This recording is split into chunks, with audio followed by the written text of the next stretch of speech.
Welcome to the Dream Huge podcast, where we'll talk with real estate investors, entrepreneurs, business leaders, athletes, and more to inspire you with their success stories so you can work hard, never give up, and dream huge.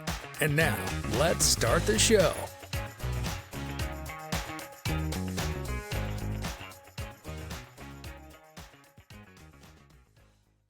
Yo, what is up, everybody? Welcome to the Dream Huge podcast. Man, we love to share success stories from other huge dreamers, movers, shakers, influencers, and more. And hopefully these stories will help to motivate and inspire you to also dream huge. Today we have a great one, man. I'm excited for this. Let me get to my hosts first. I've got JP for 3, my man John Pavlansky in the house. How you doing, JP? I am doing excellent, Pete. I am very excited to talk to a close friend and business owner in our area today about a little bit of everything, a little bit of business, a little bit of real estate, a little bit of life, and a little bit of business coaching even. It's going to be a very fun podcast, and I am absolutely jacked up. But I got one question. Pete, how are you doing, my man? I'm outstanding as always. You know the answer to that. Thank you for asking. Yeah, I'm excited for this too. Lots of great stuff coming your way. Our other host today, our special guest host, is Kenna Campbell. How you doing, Kenna? I'm good. I'm so excited to be guest hosting this one. This person's a little special to me, so very, very excited to be here. How so? What is the special tie to our guest? We got my dad on here. Yes, that is your dad. Okay, let's get to our very special guest, Tim Campbell. He is a business coach. He is the CVO. Google it if you don't know what it means. That stands for Chief Visionary Officer at Dearman Moving and Storage. And he is also a real estate investor and a dad and a father. Happy Father's Day here recently. Thank you. Yes. And just an overall great guy and an entrepreneur right here locally in Mansfield, Ohio. So let's jump right into it, Tim. Tell us a little bit about yourself and what it is that you do. So currently, I'm in a semi-retired kind of role. I live down in Florida. I oversee Dearman from the Chief Visionary Officer, kind of help lead and direct sales and marketing. Oversee with some of that, just kind of the direction of the company. I help coach my daughter, who's actually running the business now, not McKenna, but my other daughter, Kaylin. So I just come alongside with them. I was involved with Dearman from all the way back to when I was in high school, loading on the trucks, working on the trucks, doing all that. My family's been around the business since like 1963. My father bought it in 1980. And then my brother and I took over like in mid 90s, 2000, somewhere in there. So it's a little bit about what I do. And then I just, I'm really I'm passionate about small businesses. I want to help small businesses. How can I come alongside? That's what I do with my business coaching and things like that. It's like I just want people to succeed, and I want to being a business owner or an entrepreneur is lonely at times. Oftentimes you feel like you're the only one out there and nobody gets it. And I like to come alongside other businesses, help coach them along, help support them in that. Also do a little bit of real estate on the side. I've gotten into that in the last few years.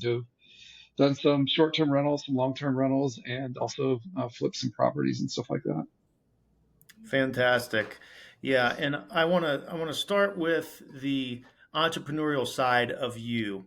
And it seems to me that you are brought up in an entrepreneurial family, an entrepreneurial environment, and you are willing and able to share that knowledge to others who have not been brought up in that.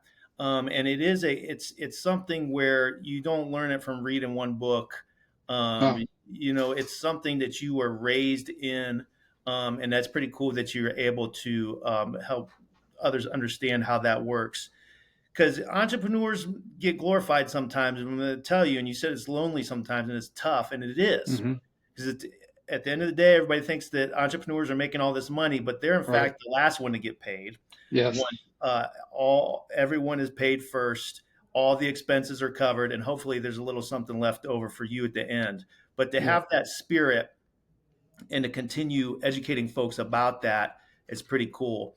What do you see? Where do you see entrepreneurs fail mostly? I think entrepreneurs fail. I think most entrepreneurs have a really great idea and they know their niche or they know their product or service that they want to provide. They know that. They just don't understand how business works. So, they got a great product and they think that, oh, it's like automatically the phone's going to ring. So they may not understand marketing and sales, or they may not understand, okay, labor costs or percentages or things like that. They just don't see the big picture of how to turn their idea into a profitable business. It's a great idea, great service or thing they want to provide, but they don't always consider all that's involved. And it's really difficult at times going from a single business, okay, I do this really well, when then it gets really difficult when you start adding employees and have to do hiring and doing payroll and processing things like this. And you're like, at the end of the day, sometimes you're like, where's all my money going? It's like we sold a lot of stuff, but there's not a lot left at the end of the day. And why is that? So, and it's like really building some processes, really understanding marketing, having the right people in the right seat. Those kind of things are just that help people succeed that way. I love that. I love that. And you said it great there too, building the processes and building the systems out, because that's truly how you're going to grow. Right. Is being able to build those systems. And I also like that you said it starts with the idea, but then it comes the initiative and putting it into action. Idea, just an idea without some action. How often do you see, and when do you think the right time is, Tim, for somebody to say, okay, it's time for me to hire, it's time for me to start delegating, it's time for me to start really the growth side of things? Well, that's difficult for like I think some people right off the bat should be hired. I mean, like, let's say you're a plumber or you're a contractor and things like that, and it's like, and you decide you want to go out on business for yourself. Well, you're 1X right now. You're it, and you're going to be limited by the amount of time that you can contribute. So, like, let's say that you got 60 hours of your time available in a week. Well, if you're out doing the job all the time and providing the service, how are you going to continue that revenue growth if nobody's marketing? And how are you going to do the billing and things like that? So right away, you got to think about, okay, maybe there's one other person that can come alongside and maybe do some of the marketing and the billing to help me so that I can at least get out there and provide the service.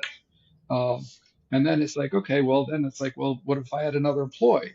Then I can step back and I can do some training. I can have somebody else doing some additional revenue and things like that. And I could be focus more on hiring and training. So it's just a balance. Every type of job, every type of career is different. So it's just like, what are your goals and how much can you do by yourself? It's going to be you're going to be the limit. You're the cap. You're going to get in the way. Absolutely. And I think Kenna can speak to how hard delegation is from an owner standpoint too. Oh, really tough. It's tough because nobody's going to do it better than you do. But this guy right here in the corner, Mr. Pete, has told me multiple times, if you can find somebody that'll do it 80% as good as you do it, then that's a win for you. Right. Because nobody's going to care as much as you do. Nobody's going to put as much intention into it as you do because it is yours. You know what I mean? But if you can find somebody to do it 80% as good as you can do it, then it's usually a win. Right. And prior to, business owners tend to hang on too tightly. Prior to, I shared with you guys earlier, I had a heart event back in 2012 where actually I was CEO at the time. I was running everything. Everything in the business had to run through me. I did not know how to delegate. I was terrible at delegating. I was just like micromanaged everything, was too controlling, too arrogant about it. And that event showed me that it's like, you know what? You may not be here tomorrow. So you got to start giving things away. You got to start delegating. This business cannot run. It can only be so good and so big if everything's running through you. You got to start handing things off. You got to start building a team and training up. And you're right. If they're 80% as good as you, well, that's still better than you trying to do everything. When you're trying to do everything, you're taking that 100% and you're splitting it into little pieces of the pie, and you're like 20% in each of these areas. So that's not as effective as one person doing 80%. But that was a real mind shift for me to shift my values and what is important in life, and to really how I want to run my business. And tell us a little bit more about that too. I know we talked about it a little bit off screen here before we got started, but you mentioned it very momentarily there. You had a heart event. Explain to us exactly what happened, and then how it changed you said values, beliefs on business, but also I'm sure it changed some things in your personal life as well and how you see every day. Right. So about 13 years ago, I started to have something was going on. I just didn't feel quite right. I knew something, just like, your body. I worked out a lot. I ran. I did, a lot of cardio, lifting, and that kind of stuff. But started feeling off, but I couldn't figure it out. I kept it quiet for a while, like a lot of guys do. It's like we're prideful and health issues and think, oh, we'll work through it. Googled it a lot, stuff like that. Then eventually went to the doctor. They started running some tests on me, and they just kept running all these different tests on me, and they weren't finding out what caused it. But then on March 2nd of 2012, I had one of these events kind of come up, and I was just tired of them by this point. And I'm gonna work through it. I'm gonna fight through it. I was working at our warehouse. We used to do Girl Scout delivery cookies out of our warehouse. I collapsed in my warehouse. Thankfully, two Girl Scout moms were there that actually started CPR on me. But I had collapsed. I was in a fatal heart rhythm called ventricular fibrillation. Another name for it's sudden cardiac death or widowmaker. About 93 to 97% of people that go into this fatal heart rhythm don't survive. And it decreases by about 10% every minute you're in that rhythm. And I was in it for 10 minutes before they brought me back. So realistically, I have no reason to be here. Dr. Eaton, who's retiring soon, was working at the hospital that day. They got me there, took me in, put a couple stents in my heart, and I've been healthy and active and stuff ever since. But it really changed my perspective on life. And it's not just about money. It can't be about money. Family had to be more important. Relationships were more important. My faith was more important. And I had to look at my life through that lens, through faith, through family, and then work, instead of it all being about money and work, and then whatever's left over being family and God. Kenna, did you notice a noticeable change in your dad when that happened, and what was he like before that happened? So my dad, he's always been like a type A personality. Anyone would say that.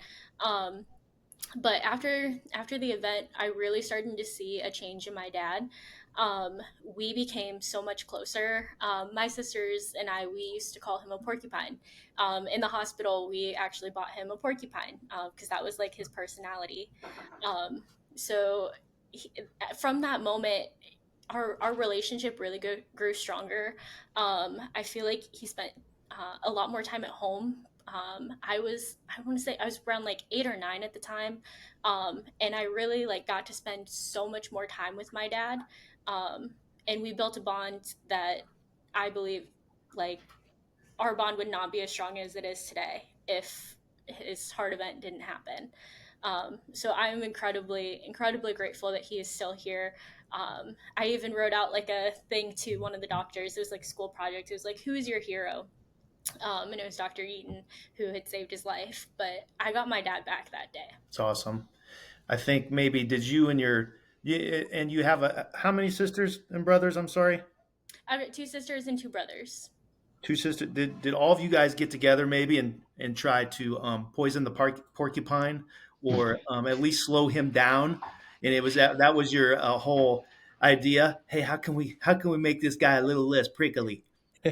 I'm young. I was still pretty young. I don't remember all that went into that. I just remember going down to like the gift shop with my siblings, and we were like, "This fits Dad perfectly," and that's like the end of it. That's all I remember. Gotcha. No, but you don't understand what I'm saying. I'm saying you actually try. You maybe set up that heart condition on him somehow to try and slow him down a little bit. I think that was a God thing.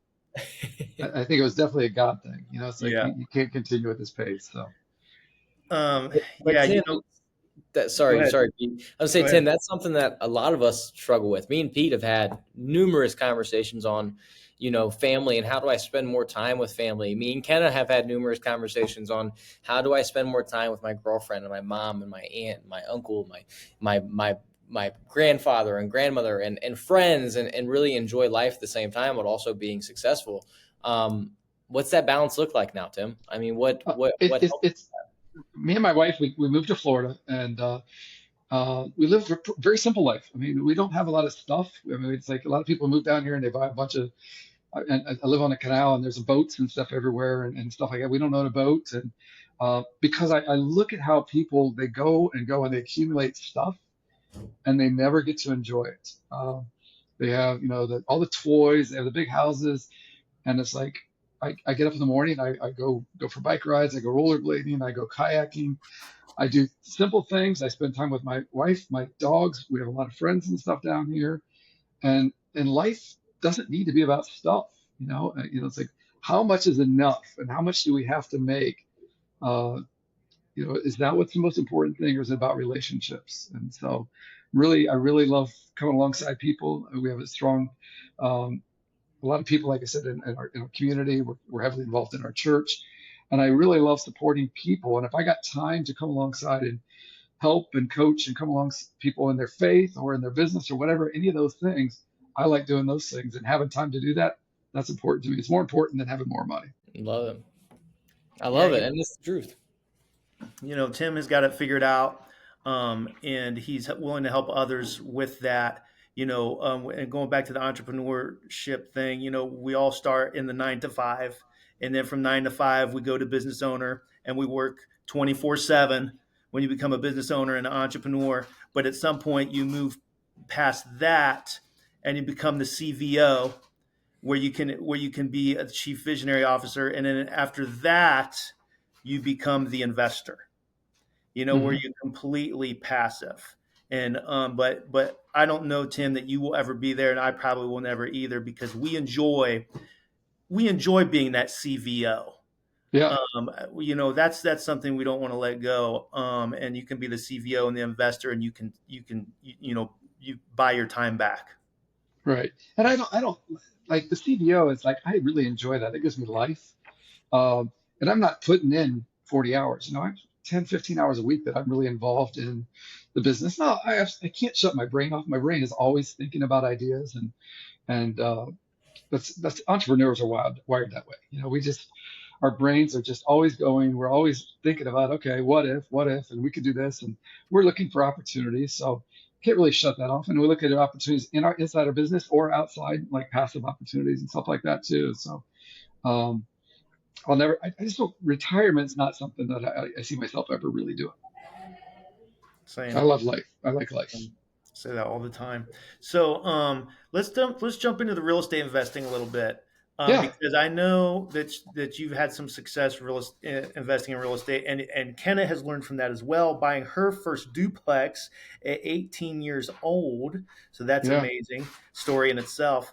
But Tim, tell us a little bit about your real estate investment strategy and maybe some of your bigger wins. So probably some of our biggest wins was actually we saw an opportunity down here in Florida. We came down here in 2019, 2020, late 19, early 2020. And we just seemed like it was during COVID. We saw that there were some opportunities where we're at in Cape Coral, which is just north of Fort Myers, Florida. And the market seemed to be really heating up. So we started just buying property, land, lots. Our intention was originally we were going to buy some of these and build houses to flip on them. And then we just started flipping the lots themselves. And I think we invested in probably 20 to 22, 23 lots over a couple of years. And most of them we held 90 days or less. Some of them, I still got about 5 or 6 lots left, but most of them we sold in 90 days or less. And we're making 200 and 300% on our money, which was unheard of. Okay, so average numbers, if you don't mind sharing, what's the average lot? What are you buying it for, and what are you selling it for on average? So I was buying them anywhere from $9,000 to $15,000 to $20,000, and we sold most of them in the $40,000 to $60,000 range. Woo! So that was just really a lot of capital that we generated. Then got into some short or long-term rentals. up in Willard. We saw some opportunities up there. There was an investor that kind of got out of that market, and he was kind of not a real good investor in the market. And so we bought a couple of properties up there, put some money into them, just tried to, he was kind of a slumlord up there, I think, and just wasn't quality, didn't have a good reputation, and the properties just were not maintained. So we bought some, we put some money into them, tried to really bring the level of quality of rent up there. And then in the same process, we more than doubled what we were getting for rent when we bought them. And about 6 months later, we were generating twice as much on the rental income because we, there was a demand for the market and there was a demand for quality rentals. So that was something else we've done. We also, because we're just not attached to material things, we rent our place down here when we're not here as a VRBO, like when we're coming back to Ohio or just want to get away. We bought an RV and we traveled to do some of that a little bit also, and generate decent income with this. I mean, we can off season, we're after our fees and everything, we generate upwards of $250 to $300 a night here after our management fees, and in season it's $400 to $500 a night we generate. So that's been it's like, again, it's like it's not for everybody because it's your house, it's your home, and not everybody likes renting out their home. It's kind of like, oh, it's like different people in our home. But my wife we're really kind of minimalist, and it doesn't take us long to move out. We got like an owner's closet. We got some areas that we have locked that are our stuff, and we moved to the RV and us and the dogs, and we go traveling for a little bit. So those are all wins for us. Things that have just God has really opened up some doors for us, and that we wouldn't have. I mean, just being in that market, that timing of that market was incredible. I wish hindsight, I wish we bought more, but you didn't know. How much do we hear that in real estate? Oh yeah. Were those off-market deals? Were those listed? A combination of both? They were pretty much all listed. Yeah. Well, and at that time too, Cape Coral, like they had just a ton of like streets like paved out, lots were already blocked off. I remember driving around for hours and hours just looking at land, and I was like, Mom, Dad, can we be done? Like, can we go to the pool or do something? But it was really cool to see that all of everything was just ready to be built on, just no one had done anything yet. And it was pretty cool to see, like looking back, just the real estate development in the area. When we go to visit, it's really cool to see all these new houses popping up. Every time you turn, you're like, oh, there's a new house going up there. Yeah, from my back, from here, I can look out and there's probably 12 to 15 houses that I can see being built just from looking around from my location. It's really been crazy. That's awesome. And Tim, I don't even know, I mean, if you realize, like Aaron, Kenna too, like what that even does for you, Kenna, as you're driving around at that age, looking at lots with your parents, and you're realizing, okay, what are they doing here? They're buying these so they can sell them for more money, and then they're going to make, okay, all right. And then you hear it more, and here you are 18 buying your first duplex. So, I mean, Tim, it absolutely, and I couldn't draw it up better as a parent than you have. And I know we just said Happy Father's Day, but I mean, you've raised your kids incredibly well, especially to have that business and entrepreneur mindset. I mean, I see it in Kenna all the time. She doesn't know, but I'm always bragging about her being as young as she is, doing the things she's doing. And she's done that because she's been able to experience it from a young age, working at Dearman and then moving in and working into the real estate world as well. So kudos to you as well, my friend. Yeah, all of our kids are wired that way. They're very strong. They're strong. I got 3 daughters, and they will come up against some of the strongest men leaders. I mean, and because we showed them how to have a voice and how your voice is important and how you can be strong and you don't have to be arrogant, but you don't have to be ruled over and run over by people. My one doctor was an ER nurse, and she went head to head with some of the best surgeons at the Children's Hospital. My other daughter works in a really male-oriented business, the moving and storage, the trucking industry, and she has to, go against men all the time, drivers and dispatchers and things like that, and they are so good at it, and they're so confident. And McKenna, she worked there, and she's, deals with you, John. And she does a good job at it too, believe me. But it's like you have a lot to offer, and there's a good thing about being a good leader and being strong. And then the entrepreneurial, they really all have that kind of insight. They're business owners.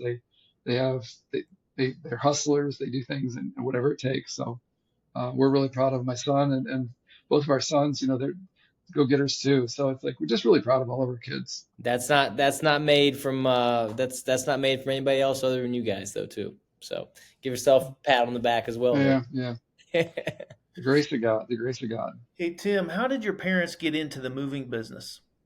My dad got into it because he actually started was an operations manager for Dearman when it was out. It used to be out there across from the old roadhouse around Derby. That big warehouse by the Sunset Drive-In. It used to be. We were there for years until like 1992. Went through a fire back in the mid 80s back there. That whole building burnt down and had to be rebuilt. We rented out there for a long time. And then my dad got the opportunity. He went from running operations to being president. Started up a couple other operations. They had one in Johnson City, Tennessee that he started. He had one in Akron he started also. We owned, then bought the two, the Akron and the Mansfield. We closed the Akron back, I think, in early 2000s, I think before the housing crisis, which I think was a good timing on that. Then just kind of took over it, just worked his way up and got the opportunity to buy it. See, that's it. And I say it all the time. Opportunities are most often right in front of you. Yes. You get your foot in the door as operations manager and you do everything to the best of your ability. And oftentimes those opportunities are right in front of your face. And everybody's looking, oh, how can I make a quick buck? What I'm looking over here. Why don't we focus on what we're doing and do it better? Do it to the best of our ability. And that sounds like exactly what he did. And he took it to the next level. And then you took it to the next level after that. And now your family's going to take it to the next level after that. So that's how it works. It was really neat working with my brother. We own half and half. Because we really complemented each other. I really worked the operations and the finance and the vision, and he really focused on the marketing and the outside sales and stuff like that. And for years, and we never butted heads much. We just kind of went our own way. We switched for a while and switched it up, moved him into the CEO seat when we kind of started transitioning. He didn't really like that seat very well, and so now he's kind of in the same seat as I am. Where he's sitting back, he does some coaching, he supports our daughter. He kind of runs special projects, but it's recognizing people's strengths and then delegate to your weakness. It's like the things that you're not good. Okay, find somebody that can do that really well. Play to the things you're strong at, you're good at, and you focus on that and grow that way, grow your business that way. Excellent one stuff. thing All right. I remember as I was working right before I came to work for John, we went through this kind of big period where we all just kind of switched seats to where we were like, hey, this isn't working. We're not playing to this person's strength. And we really did see so much business development in the middle of it. And obviously working with family, it can be tough at times, but it helped, even me and Kaylin, we grew a lot closer working with each other every day. But because we were playing to each other's strengths, we were able to go even further. Absolutely. And I'm sure that took a lot of intentional and tough and hard conversations of, hey, I know you might hate to hear this, but I don't think you're too good at this. We should move you over to this, and vice versa. So stepping into conflict is really important. Avoiding conflict never solves a problem. You always have to, so you got to get comfortable, step into it, speak into it, and deal with it. The other thing I do want to speak to anybody who's listening, if you're thinking about being an entrepreneur, the second hardest thing to be an entrepreneur is being a family business and an entrepreneur. You will be working with your spouse, working with your kids is going to be tough. And there's not a time that I don't think that I've fired my kids. I've been fired. I've quit. We've had days where 4 of us walked out of the office and we're done with it. It's really hard. And it's so just think, it's like if you're going to go into business with family, it can be really tough and really challenging. So having some good counseling and coaching on the side, marital counseling and family counseling isn't a bad thing, because you're going to go through some tough stuff. And the thing of it is too, because you work together, you never get a break from each other. You're bringing work home, and you're getting home, and it's like you're talking with your spouse, you're talking with your kids, and work can really be a lot longer. So there's a lot of good things about it. I love working with my family, and I've really enjoyed that. But it's not a piece of cake. One thing that really helped us too, for anyone that's listening, if you're in a family business, one thing that Kaylin really headed was, when I'm at work, I call you Tim. You're not Dad. Mom is Penny. She's not Mom. And putting that boundary up really did help. But we were also very intentional about not bringing work home with us. Unless, like, my mom worked from home, she was sitting at her desk, then, I'd go up to her. But being very, very intentional about not bringing work home really helped our relationship as well. Family business. Pete knows about it too. Oh, baby, we could do a whole episode on that too. But he's speaking the truth on everything. Yeah, we're very blessed. I wouldn't have it any other way, to have a family business coming up in it and learning everything. And I was fortunate to have two great parents. And Lisa working right alongside of me. She's literally working right next to me right now. Okay. And I enjoy the fact, and I get it. I get what you're saying, Kenna. Don't take it home. And you do have to know when to shut it off. But I enjoy the fact that we can take home and share those same problems and stresses, and we can help each other, talk each other through those things. Whereas if we were in two totally separate industries, she's not going to understand the things I'm stressing about, and vice versa. Right. So we kind of both pick each other's brain and can confide in each other. And like you said, Tim, that's where that coaching comes in so handy. Right. Well, and the other thing about it is, the other reason to kind of, as you get older too, think about this is, you have to develop some other interests. Your identity cannot be what you do. Your identity cannot be, because when we first got down here, it was tough for my wife and I, because my identity was so wrapped up in what I did. It's like her and I we're empty nesters now, and I'm not running the business every day. So it's like, how do we connect with each other outside of, because we're not talking about the business, now we're not talking about the kids. Okay, now it's just you and I. And so taking time to develop some outside interests, build your relationship, outside of these other things, is really important. Yep, you got you a new girlfriend, man. You're dating again. Yep. Love it. All right, hey, we're over 30 minutes. So do we want to get to the huge four? Let's do it. All right. Oh yeah, here comes the huge four, baby. Tim, what was the one thing you wish you would have known when you began your career? I wish there was a book I read called Traction, kind of after my heart event, and just really framed. It's like I knew that there had to be a better and a smarter way to run a business, and like an operating system to run it on. And I just felt like we were flying by the seat of our pants, and that would have given me a great model to start from and then go from there. I think we would have avoided a lot of pitfalls if we had like that system to build it on. Love it. I just seen Biggie with Traction in his hand today at the office. He had that book today. Ken, I'm going to send you these questions so you can join in with us too. Okay. Okay. Number 2, what was your biggest failure, Tim, and what did you learn from it? Biggest failure. My biggest failure was not asking for help. Actually, thinking I had to do it all by myself. And to the detriment, it almost killed me. So my blood pressure was high. I was angry. I woke up every day grumpy and juggling way too many plates. And so that was my biggest failure. We've heard that a couple times on the pod too. We just talked to another gentleman that said a very similar thing, is that he wished he would have put away work a lot sooner, because you never get that time back. No. I'm trying to figure out where we're at. You just sent them. They just came through. Number 3 on the huge 4. What are the best resources that have helped you along the way? We worked with Business Coach. That was a great resource. Mark Whitmore runs a coaching thing out of Cuyahoga Falls that we worked with for years. He's been having a good friend there. As an entrepreneur, you're always learning. You're always reading. So it's like, even when you get done at the end of the day, it's like you've got to be. Everything's always changing. Technology's changing. Sales and marketing's changing. Everything's moving really fast, and you can't become stagnant. So you've got to be learning either from YouTube or from books or from podcasts or from other people. You got to reach out to the people in the industry and learn from them and share.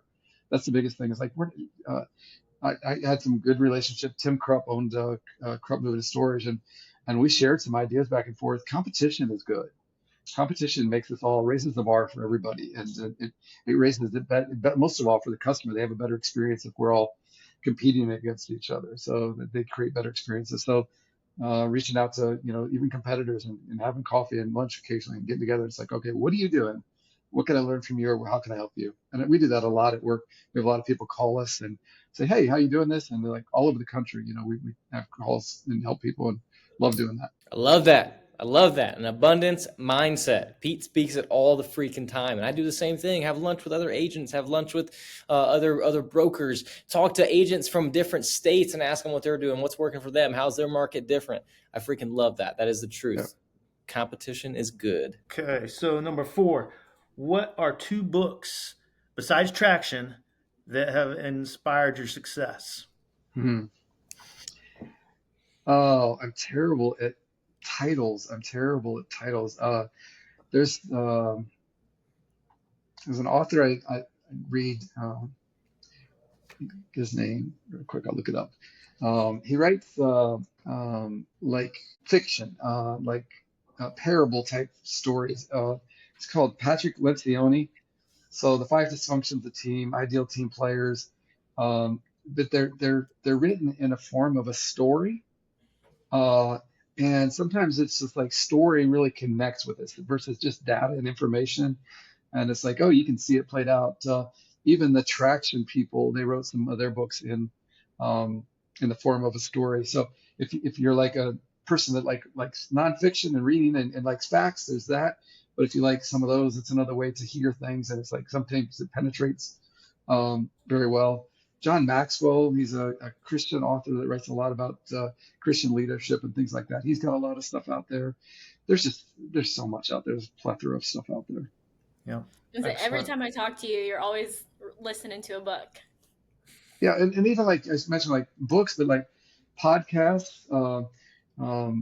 I can't remember. There's these real estate podcast guys. I used to watch some of them. I can't remember their names, but they're very successful. I'm sure you guys followed them. But there's all kinds of stuff out there, resources out there. There's no reason why you should have to figure you're doing it alone. There's always somebody that's done this before you. Go out and learn from them, and they're willing to share. Go out and learn from them. There's so much out there. Well, with the ability of technology and social media today too, everybody is not as far from you as you think they are either. No. Some of the podcasts that we've watched, we've had those guys on our podcast, talking about real estate and being able to connect with them and ask them, it's like what we're saying, what are you doing? How are you learning? And mentors to me are the number one key to really pushing you to that next level. Like you said, the books, the podcasts, all the YouTube videos, but having somebody that you can call, like Mr. Peterson here, where I can call at 8:30 at night and say, Pete, I got this issue. This is what I'm doing. What do you think? How should I react? How should I move forward? Is incredibly, incredibly helpful. Yeah. I think always being willing to help. I mean, jumping in and help. And it's like, and doing things like that when you don't even, I love helping customers, even if I'm not moving them. I want them to have a successful move. I've helped some down here, and it's like people reach and put a question on Facebook and I need help. And this happened. It's like, I know that I'm not going to move them, but it's because I have that experience and I can come alongside it. If I can keep them from getting scammed or help them to have a successful move by asking the right questions and finding the right people, do that all day long, Mm-hmm. You ever have those people, Tim? I just went and did this for somebody. Hey, we have this court situation. We want you to come tell us what our house is worth. Will you come out and see it and give us some comps? I'm like, yeah, absolutely. And then they're calling me after I give them comps. What do we owe you? How much do we owe you? I'm like, nothing. I just want to help. Yeah, I'm happy to help. I'm sure you get the same thing. Well, what do we owe you? You gave us so much of your time. Well, that's what I'm here for. I'm just help everybody move forward and get better. That's it, man. True leaders, true mentors provide help without expecting anything in return. Mm-hmm. So that's amazing, Tim. All right, so the rapid fire round. We are going to expect some things in return here, though. The first thing to come to the top of your head, you gotta fire rapid fire answers here. So, number 1, what is your spirit animal? It's not a porcupine anymore. A bald Oh, porcupine. it's not a. We got rid of the porcupine. I'm probably a dog. A dog, man's Yeah, best friend. yeah. What kind of dog? Well, I like little dogs, but I don't think I'm that gentle yet. So maybe like a German Shepherd or a Lab or something. Kenny, go ahead. What is your favorite movie? You know what? There's so many great movies, but I actually just, I mean, it's a backup. I just watched this again the other night, and was just promoting this the other night. Shawshank Redemption. We watched that again, and it's like Yeah. good thing for Mansfield. And I was talking to people, and that's like people like that was made in Mansfield. Like if you have right across from our warehouse, we can see that prison. That was just a classic, and it's turned out. And I was a bartender when that movie was being made, and those people would come into my bar. It was Damon's on used to be the mechanics and Trimble Road used to be a Damon's, and I bartended there for years. So those people were coming in there, the actors and the crews and stuff like that. I had friends that were involved in back seconds or behind the scenes people and stuff like that. So that's a great movie. Yep, 30 Absolutely. years already on that one. Yeah, Crazy. yeah. Okay, while we're talking movies, who is your celebrity crush? Celebrity crush. Not a big. You know what? This is kind of.